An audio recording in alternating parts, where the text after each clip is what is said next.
दोस्तों, कहा जाता है दिल्ली से तकरीबन 250 किलोमीटर की दूरी पर तकरीबन 3 घंटे की ड्राइव एक ऐसी जगह है जहां पर लोग जाते हैं, स्नान करते हैं। गंदक का पानी रोगों को दूर भी करता है।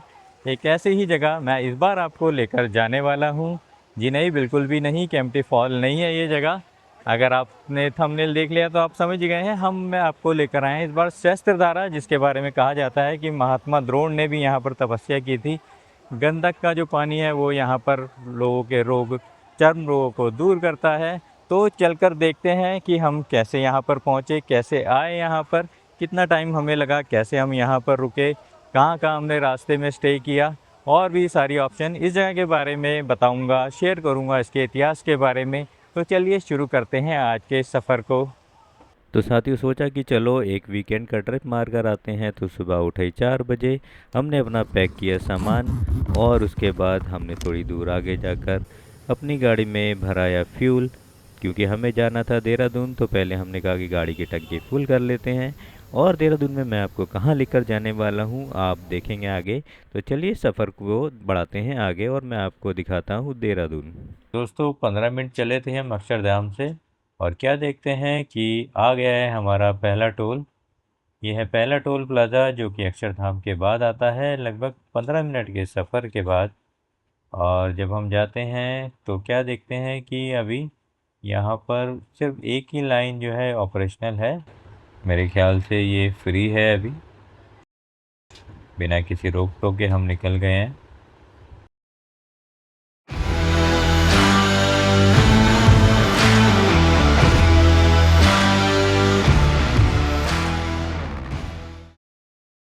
तो साथियों तकरीबन 1.5 घंटे हम चले थे, और चलते चलते जब हम आ गए हैं यहाँ पर, तो अभी यहाँ पर जो है सर्विस एरिया ऑपरेशनल हो चुका है। अब हम यहाँ पर देखते हैं तो मेरे को दिखाई देता है कि सामने काफ़ी सारा काम कंस्ट्रक्शन का चल रहा है, जहाँ पर हमें आने वाले टाइम में बहुत सारे रेस्टोरेंट वगैरह देखने को मिलेंगे। आप यहाँ पर देख पाएंगे कि ओपन रेस्टोरेंट है, जहाँ पर लोग ओपन में चाय पी रहे हैं, कुर्सी लगाकर चाय का मज़ा ले रहा है, चाय की चुस्कियाँ ली जा रही है।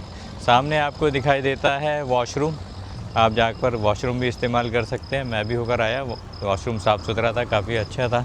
और इधर भी एक रेस्टोरेंट है, और आगे मैं देख रहा हूँ कि जैन शिकंजी का बोर्ड लगा हुआ है। तो जैन शिकंजी वालों की जो चेन है, उन्होंने भी यहाँ पर अपना रेस्टोरेंट खोल लिया है।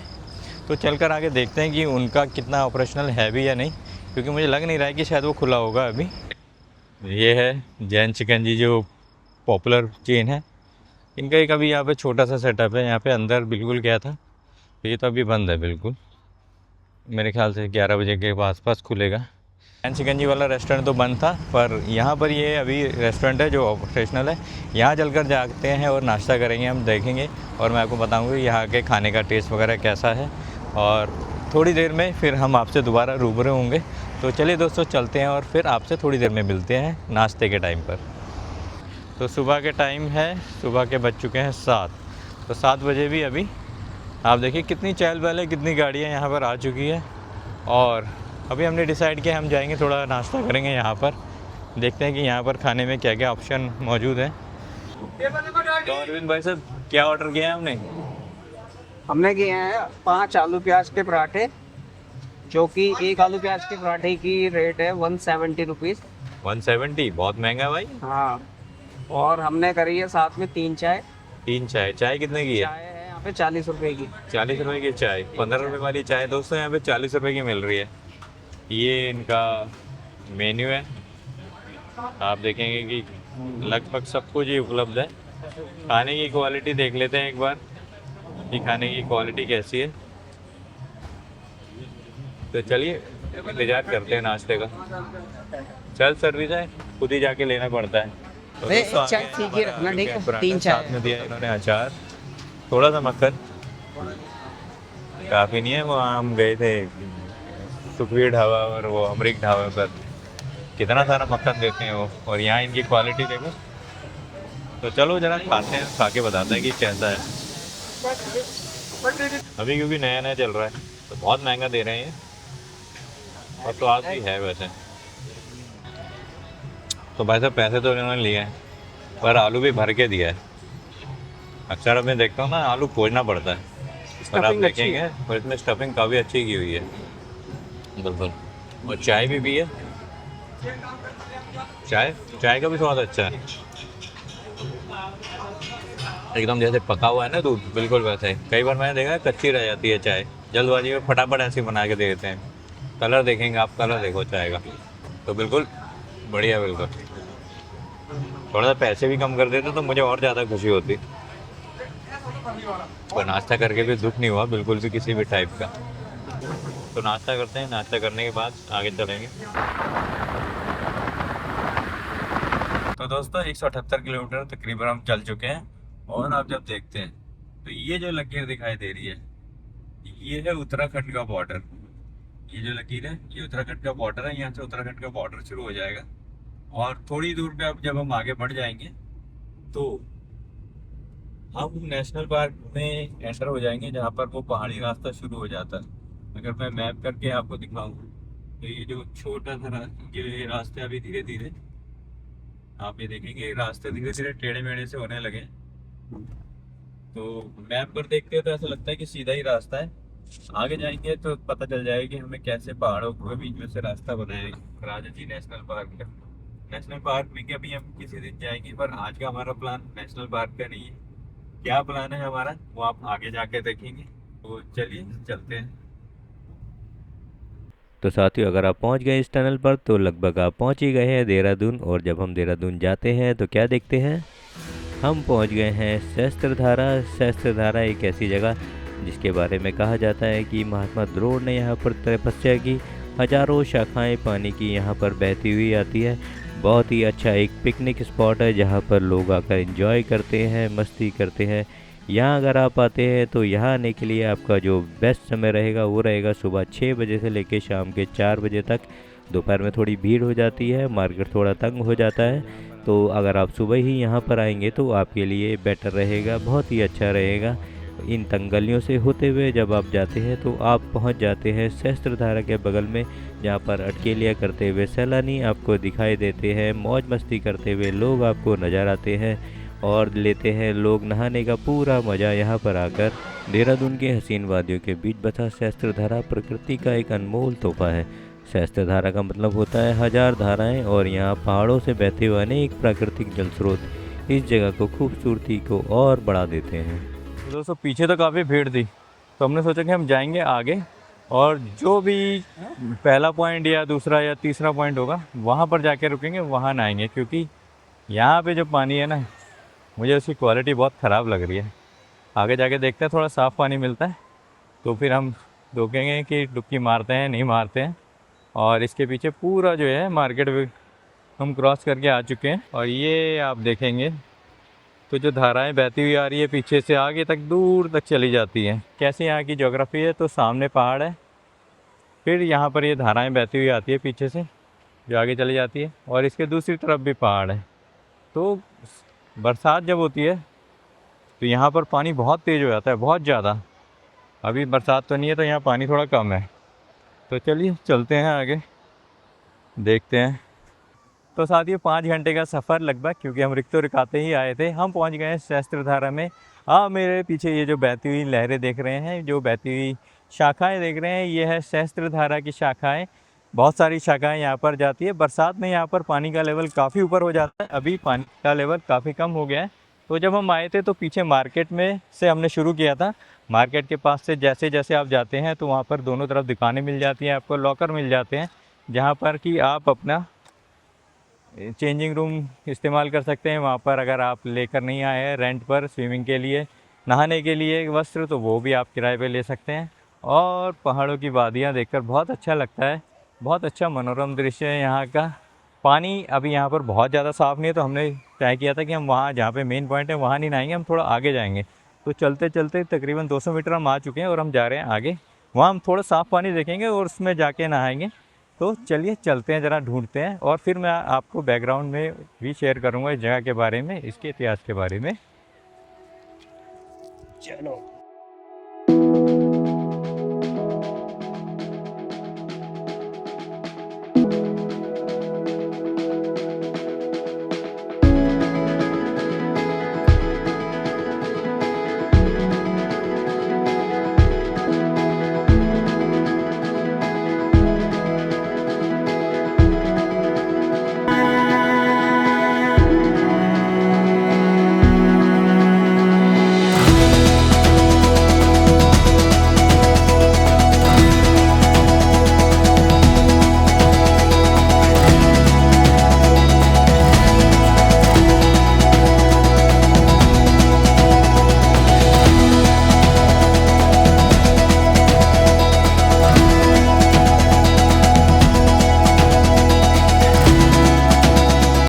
मैं जब आया तो मैंने देखा कि पानी जो ना बहुत गंदा सा महसूस होता है, पर जब हम नीचे गए, हमने हाथ में लेकर पानी देखा तो पानी इतना भी गंदा नहीं था।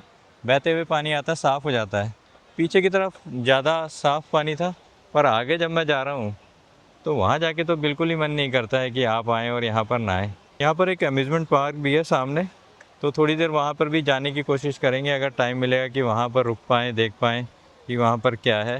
मैं अभी देखता हूँ लोग आते हैं बैग थैला टांगे हुए और यहाँ पर आके एंजॉय कर रहे हैं। वैसे काफ़ी सारा क्राउड है यहाँ पर। सुबह से ही मैं देख रहा था, जैसे हमने गाड़ी लगाना शुरू किया तो पार्किंग लगभग यहाँ पर फुल ही पड़ी हुई थी। और जब मैं देख रहा हूँ इधर तो आप देख सकते हैं कि यहाँ पर आपको जगह जगह बलून मिल जाएंगे जो आप किराए पे ले सकते हैं। 80 रुपये जैसा रेट दिखाई दे रहा है। उसके छोटा साइज़ 60 रुपये, उसका छोटा साइज़ 40 रुपये। तो ऐसे आप इसको रेंट पे भी ले सकते हैं। बच्चे यहाँ पर इनको पहन कर टब में बैठे हुए हैं। पानी बहुत गहरा नहीं है कि कैसा कोई डूब जाए, कमर तक या घुटने तक ही कहीं कहीं पानी पहुँचता है और कहीं कहीं तो पानी और भी कम है। तो चलिए चलते हैं आगे, थोड़ा मार्केट भी घूमते हैं। तो दोस्तों आप यहाँ पर आते हैं तो क्या कर सकते हैं नहाने के अलावा आप क्या कर सकते हैं? नहाने के अलावा आप जैसा कि सामने वो जो दूर दिखाई दे रहा है, थोड़ा जूम कर लेते हैं, पुल के उस पार आप वो रोपवे देख सकते हैं। रोपवे आप जा सकते हैं लेकर, जो आपको ऊपर पहाड़ों पर लेकर जाती है और कहते हैं कि वहाँ से बहुत अच्छा नज़ारा भी दिखाई देता है। यहाँ का पूरा बहुत ही अच्छा मनोरम दृश्य दिखाई देता है। आज तो हमारे पास टाइम की कमी है तो इसलिए हम जा नहीं पाएंगे। अगली बार कभी रास्ते से होते निकलते हैं तो यहाँ पर जाने का सोचेंगे। नहाने के लिए कपड़े नहीं लेके आए हैं, किराए पे भी मिल जाएंगे आपको। आप यहाँ पर देख सकते हैं कि सूट वूट आराम से आप किराए पे देख सकते हैं। लोग यहाँ पर बच्चों को भी नहला रहे हैं। गंदक का पानी कहते हैं कि स्किन के लिए काफ़ी बढ़िया होता है, इसलिए लोग आते हैं और नहाते हैं। और इसके दूसरी तरफ पूरी जगह पार्किंग ही पार्किंग बनी हुई है, तो आए पार्किंग गाड़ी में लगाएं, नहाएं और चले जाएं। बरसात में मैं प्रेफर करता हूँ, शायद यहाँ पे बहुत ज़्यादा अच्छा मौसम होता होगा। तो दोस्तों टोटल एरिया की बात करें तो तकरीबन 500 मीटर में फैला हुआ है वो ये पूरा स्ट्रेच, जो कि पुल के उस पार से आपको दिखाई देता है। और हम अभी आगे से होते हुए आए थे तो बिल्कुल वो वहाँ तक चला जाता है। तकरीबन आधे किलोमीटर का स्ट्रेच है, जो कि एक पॉइंट है, पिकनिक पॉइंट है यहाँ पर कहा जाता है। लोग आकर यहाँ पर पिकनिक मनाते हैं। यहाँ आते हैं तो यहाँ आने के लिए आपको बेस्ट टाइम है कि आप सुबह 7 बजे से 11 बजे तक आ जाएं। दिन में धूप पड़ जाती है तो नहाने में वो मज़ा नहीं रह जाता है और भीड़ भी काफ़ी बढ़ जाती है उस टाइम पर। आप देख सकते हैं इस टाइम पर कितनी ज़्यादा भीड़ है यहाँ पर, बहुत ही ज़्यादा भीड़ है।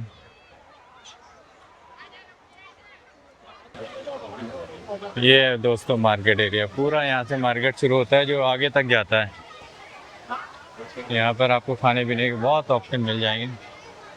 आज भीड़ भी बहुत है, संडे का दिन है। ओहो, काफ़ी ज़्यादा भीड़ है। तो दोस्तों पार्किंग आपको किनारे पर ही मिल जाती है। यहाँ पर हर जगह पर आप नेगोशिएट करेंगे, कहीं 200 रुपये और कहीं 300 रुपये ये लोग पार्किंग के ले रहे हैं, जिसमें आप 3 से 4 घंटे यहाँ पर अपनी गाड़ी खड़ी कर पाएंगे। चारों तरफ आप देखेंगे ना पार्किंग ही पार्किंग बना रखी है लोगों ने। ऊपर भी पार्किंग है, इधर ही पार्किंग है, ये नीचे भी पार्किंग है। ये भाई साहब अभी गाड़ी निकाल रहे हैं अपनी पार्किंग से। हम भी अपनी पार्किंग से गाड़ी निकालते हैं और हम आगे की तरफ बढ़ते हैं। तो अभी हमने डिसाइड किया कि हम जा रहे हैं फॉरेस्ट इंस्टीट्यूट पार्क। छोटा सा एक पार्क है, छोटा सा एक इंस्टीट्यूट है, जहाँ पर हम जाकर देखेंगे कि क्या हमें देखने को मिल जाता है। तो चलिए चलते हैं और आगे देखते हैं। इसके अलावा मैंने सुना है कि यहाँ पर एक अम्यूज़मेंट पार्क भी है, तो अम्यूज़मेंट पार्क जाएंगे और अम्यूज़मेंट पार्क में देखेंगे कि क्या है।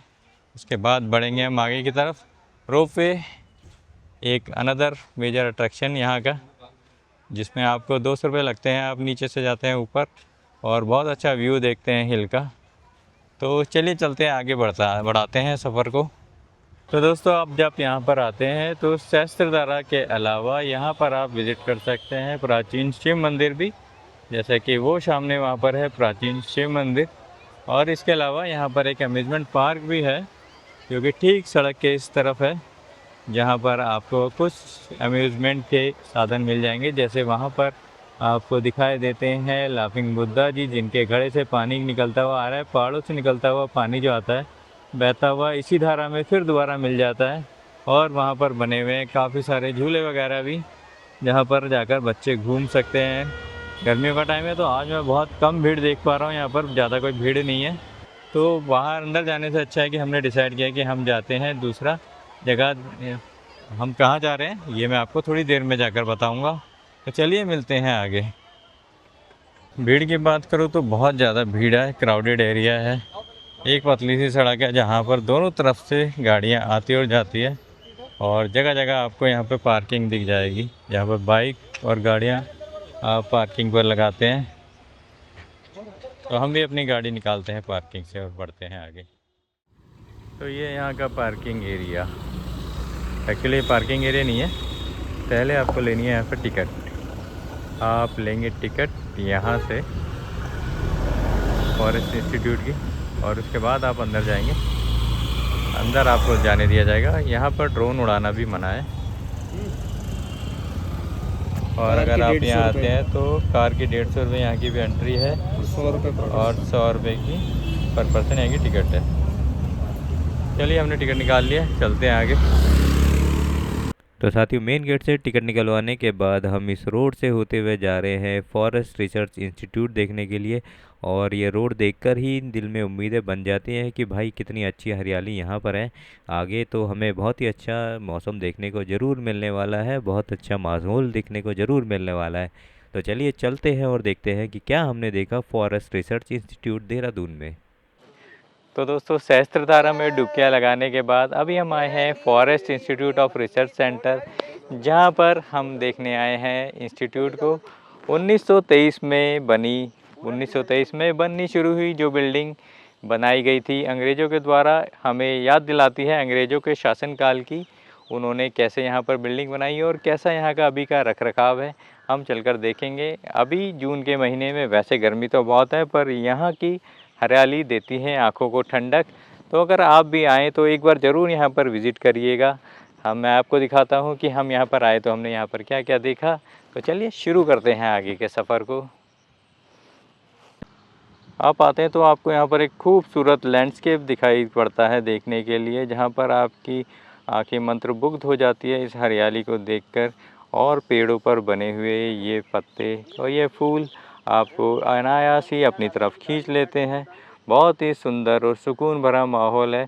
और जब आप देखते हैं इसकी दूसरी तरफ नज़र घुमाकर, तो आपको दिखाई देती है ये बिल्डिंग, दिखाई देती है जैसे कि ब्रिटिश काल में बनी हुई हो।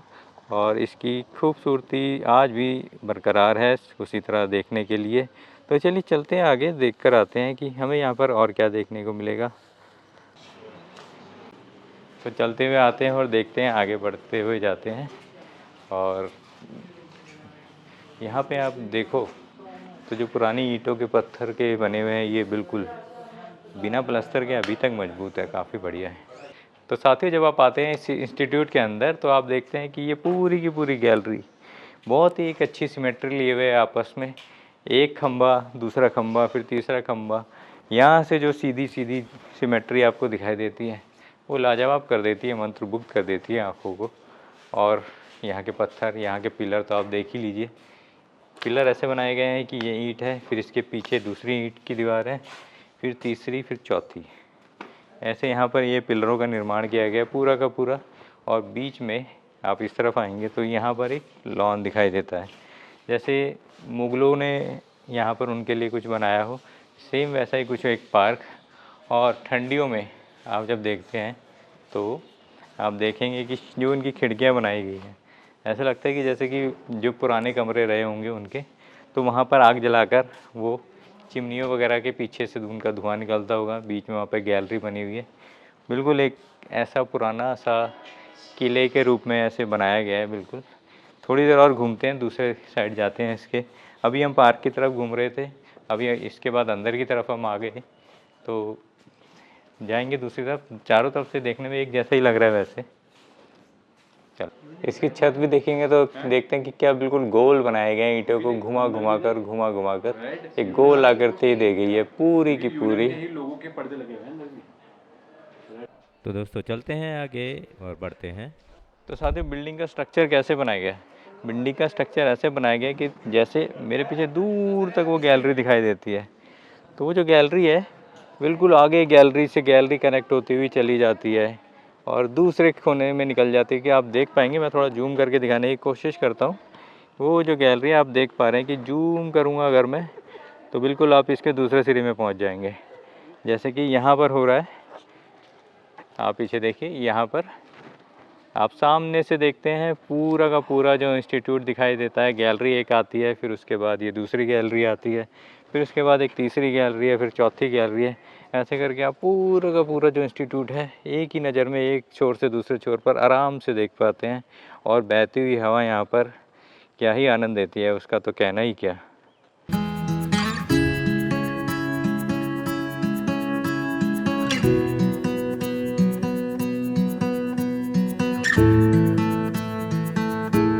साथियों, अभी तक तो हम घूम रहे थे अंदर के एरिया में, पर अभी अब आ गए हैं बाहर के गार्डन एरिया में। बाहर गार्डन एरिया में आते हैं जैसे, तो हमें खूबसूरत मीरानी दिखाई देनी शुरू हो जाती है। इसके अलावा हमें खूबसूरत गार्डन दिखाई देने शुरू हो जाते हैं। अगर आप देखेंगे ऊपर मीनार की तरफ, तो मैं देख पा रहा हूँ ऐसे लगता है कि जैसे कभी प्राचीन काल में वहाँ पर कोई घंटा बांधा हो, जैसे घंटा घर में बजाया जाता था, वैसे ही कुछ एक पूरा फील आता है कि ऐसे यहाँ का माहौल रहा होगा। और हम देखते हैं यहाँ पर गार्डन, तो क्या हरियाली है और क्या बढ़िया यहाँ का सीनिक व्यू है। ऐसे लगता है कि किसी चित्रकार ने लैंडस्केप उतार कर पूरा आपके सामने ज़िंदा कर दिया हो। तो थोड़ी देर यहाँ घूमेंगे, इसको दूसरे हिस्से में आपको लेकर जाऊँगा और आपको दिखाऊँगा। तो चलिए बढ़ते हैं आगे की तरफ। तो दोस्तों यहाँ पर आकर एकदम से ऐसा महसूस होता है कि हम किसी दूसरे ही जगत में आ गए हैं। बहुत ही मनमोहक यहाँ की छटा है, यहाँ का आलम देखते ही बनता है। बहुत अच्छी हरियाली, बहुत अच्छी खिली खिली धूप और इतनी साफ़ सफाई जो मैंने पूरे देहरादून में नहीं देखी। लगता है कि इन्होंने यहीं पर आकर पूरी साफ़ सफाई कर दी है। इतना अच्छा, इतना सुंदर यहाँ पर आकर मौसम लगता है कि आप पूछे ही नहीं। अगर आपको बादल दिख जाएं बिल्डिंग के ऊपर से झांकते हुए और ये हरियाली दिख जाए, तो आंखें गार्डन गार्डन हो जाती है, आंखें नम हो जाती हैं, आंखें खुश हो जाती है। इन्हीं प्रकृति का मज़ा लेते लेते हम थोड़ी देर यहाँ घूमेंगे और उसके बाद हम आपसे थोड़ी देर में लेंगे विदा।